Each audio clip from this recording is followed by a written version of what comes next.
Greetings! Today's video is about inverse normal distribution. Have a look at the question, please.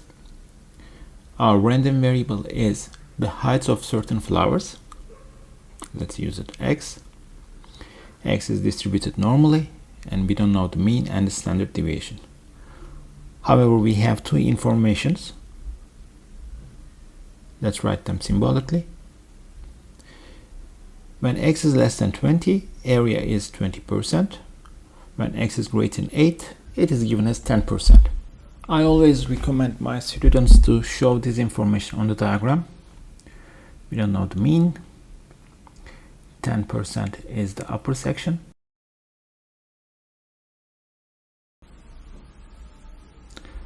And the lower section is 20%. Let's call these quantiles as Z1 and Z2.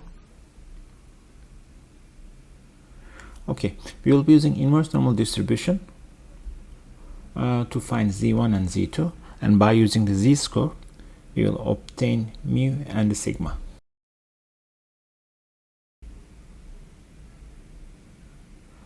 In order to use the formula, keep it in mind, we need to know the left area. Left area is 90%.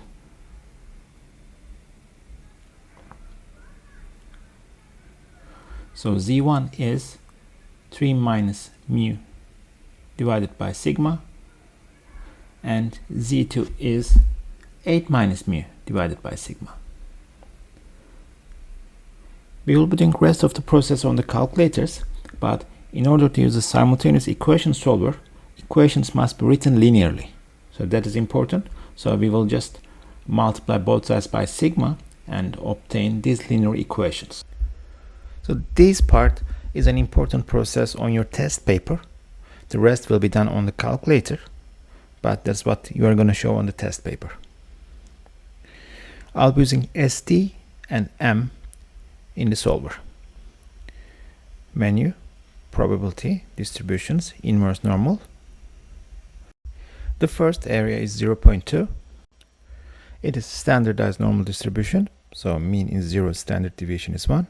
And that's our Z1. Press control variable and store it as Z1. And recall the first equation.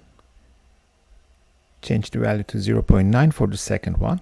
And our Z2 is 1.28. I want my calculation as precise as possible, so that's why I stored the values as Z1 and Z2.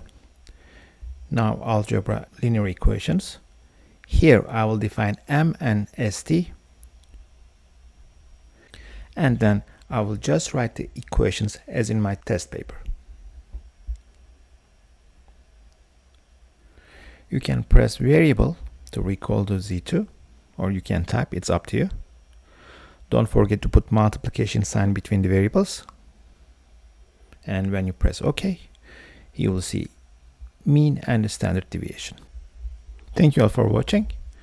Good luck on your mock exams and upcoming May exam.